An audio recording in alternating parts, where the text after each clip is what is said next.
right, so here is my resistance band workout for the feet. This should just take a few minutes. We're only gonna go through and do one foot together, and then what you can do is go ahead and just start the video over again and do the whole thing on the other side and the other foot, if you like both of your feet. I'm just kidding, do it on both feet for sure. Okay, so I have a medium to strong resistance band here. This is a blue one. Every company has sort of a different color code, but you want a band that has a good amount of resistance, but not so heavy that you can't move easily when you're using it. So here we go.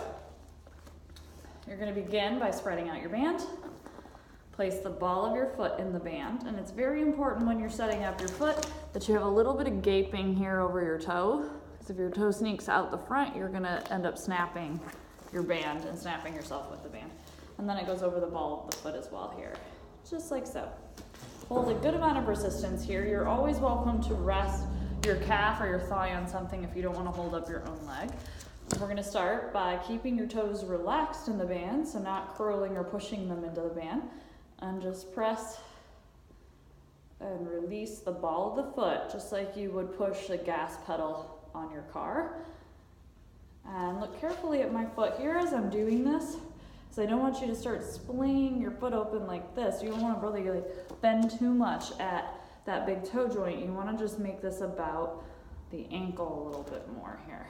So I'm also pressing straight through my foot so that I'm not winging out to the side this way like I'm rolling my ankle outward. My second toe and my shin stay in alignment here for the most part.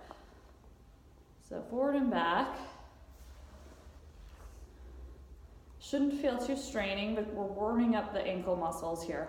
Now it's important to have the reference point that you're paying attention to the back of the ankle here, sort of near where your heel and your Achilles tendon are, and that's where you're gonna feel some movement, but make sure you're not pushing from your calf. I'm actually not really dominating with my calf much here. I'm really kind of feeling the movement through the front of my foot and then also my ankle. So don't make this just about this. Anyone could just do that. It should feel shaky as you're trying to move and hinge from back in here in the ankle. And try a few more. And then we're gonna press the ball of the foot forward, and then you're gonna, keeping your toes as straight as you can, they're gonna kind of curl into the band. You don't wanna let your knuckles buckle like a claw, so you're trying to stretch your toes apart and keep them long and pull them into the band. And then pull the toes back. Reach them forward, pull them back. Working through all 5 toes. Usually the little ones have a harder time doing this. It's much easier usually to just curl the big toe down. So I'm working through my whole foot, and I'm showing you the foot that has a harder time doing this. You'll see that I'm really pressing evenly through the 5 toes, keeping the backs of the toes as straight as I can. This can sometimes cause a little bit of cramping in the feet. If that's the case, just take a little break, roll your foot on a tennis ball, or just give yourself a little foot massage for a moment, and then you can resume it. And then we're gonna keep the point in the foot there, and we're gonna shake the foot no. Now it's very important that you do not move your shin or your knee or your thigh here, so everything stays totally still. You'll see I'm shaking in the video. I'm still trying to pull into those little tiny toes and really keep them long, so I'm not winging my ankle out and just dumping into my outer ankle or dumping into the inside of my ankle. So I'm reaching and just working sort of this mid-range where my ankle shakes as I'm shifting side to side. So again, important that you never feel compression when you're doing exercises in your joints. So you want to feel that there's a support coming from the soft tissues, and that you're really reaching and unplugging your joints as you move them, so that we're not just dumping like that into the joints, because that's not going to strengthen. And so you'll see I'm nice and shaky. Then I'm going to take the foot back up and flex it, do the same movement. This one's harder because I've got to keep my foot on an imaginary platter so I'm not turning it. I'll try to give you a good angle. I don't want to turn it like that and then turn it like that towards the pinky toe and the big toe. I'm not actually turning the foot, I'm just moving it side to side. You'll see my range is quite small here. So again, I'm just feeling this deep in the ankle joint and these nice shaky muscles. And then we're going to take that into a circle, keep the shake. and you're unplugging your foot bones the whole way around. So we're not, again, a lot of times, especially dancers are really guilty of this, we just go for the range and just kind of move the ankle. That's not what we're going for here. We're trying to keep decompressed joints as we roll around as we're moving. So for example, when I go to the side, I don't just wing my foot out to where my joint stops me. I'm working all the way through that range. Hopefully this is making sense. And again, this is not, it does work the calves, but I don't want it to dominate in there. There's not any one particular muscle that you should feel doing this movement. And that's almost always my answer to questions about alignment and movement, that truthfully, we're not just targeting one muscle. That's not really how the body works. We're looking for sort of a stronger relationship between all the joints and the bones and the soft tissues and all the body systems as well, like even the organs and such. You'll see I'm really shaking here because I'm keeping this in a pretty small range here. So you want to find the shake and follow the shake all the way around. And then once you finish that, we're going to do the alphabet. So we're going to trace A, capital letters, B. So I'm just kind of rolling through this. Try it with me. You can play with it. You'll see I'm still shaking. That's really where I'm trying to, I forgot where I am. I think I'm E. Yeah. Trying to work through the shake, keeping my toes spread so they're not clawing in on the band here. And really working on not moving my thigh around to do this. So you'll see I'm very still in my shin. I don't know where I am here. We'll start at M. And yeah, just kind of working through each of the letters. And it doesn't matter if you get lost, I'm totally getting lost as I'm talking to you. And just getting all the different angles. And then you'll shake that out. So it's not just doing A, B, like that's not helpful. We want to really get that shaky D work in the ankles where we're not just dumping into our joints every which direction. You're really working all of those yucky, quivery muscles in the feet here. Okay, so shake that one out. Then we're going to take the band and we're going to cross it over the fronts of your ankles here. And don't do this too tight if you have a blue band. If you have a lighter band, you can do it a little tighter. Oops, I'm wrong. Sorry. Lift your heels up and then drape the band on the floor here and spread it out. Your feet are together, your heels are together if possible. So you make a little heel cup with the band. It goes over your heel. Make sure you do have a cup there or it's going to again snap your ankles when it slides off. And then I'm just tying a bow in the back. So I'm crossing the front, a bow in the back. I'll show you in a second.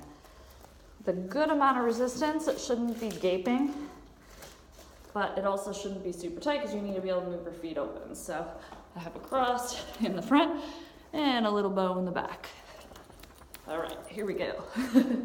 So we're going to heel toe your feet apart to your inner hip socket width apart here. So not all the way out here so that your feet collapse in like this, but a little bit of pressure on that band should kick in those hip muscles. So if you're sitting up tall on your pelvis here and you're not leaning back, you're nice and high up on your hip sockets, you should feel your outer hips helping your feet push that band apart a little bit. So it should burn all the way down the sides of the legs here. Yeah, we're gonna watch for the foot placement. So we don't wanna collapse the feet in this way and have the arches collapsed and the toes pointing to the sides. We want to make sure that the 5 toes are pointing directly forward here and that the outer foot makes as much as possible sort of a straight line forward here. And then from there, you're going to stand up and sit down. So now we're bringing the hip joints into this. This really strengthens your feet and your ankles because you have to maintain your foot position on the floor. You'll notice that when I stand up, it's not like a big old thing where I have to shift. I'm just applying pressure straight down into my nice, flat, well-organized foot, and I'll do more videos on that later so you can get really clear on that placement. And I just float up and down, and up and down. And you're looking for all these funny little things you do with your toes or your feet start to sneak out again. We start to turn a little bit. We start to grip the feet. They should just be totally relaxed and just resting on the floor, like very soft, gentle arches of your feet. Standing up, coming down. Now, if you feel tightness in the tops of the ankles or the fronts of the ankles near where the band is crossing, you need to try to relax in there so that you get a nice little hinge in the ankle joint. So again, my goal is feel my hips and have pudding for feet, up and down. And let's do a few more. 3, 2, and I'm rolling through this quickly, so you don't want to watch a 20-minute video. And we're going to come down, and then keeping your feet apart, we're going to lift the heels up and lower them down. Now, it's important that I'm feeling, again, it's not a calf raise.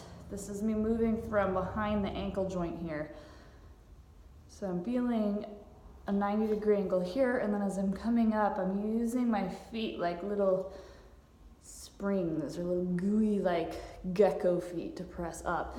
My toes are spread, but they're not flared, and they're also not pushing and curling into the floor, so we don't want curly toes like that. If your toes are white, it's not a good sign. We're using the back of the ball of the foot. Again, I'm shaking here, trying to track my ankle straight up and down. People tend to go out like that. We don't want that. You still want that space between your knees.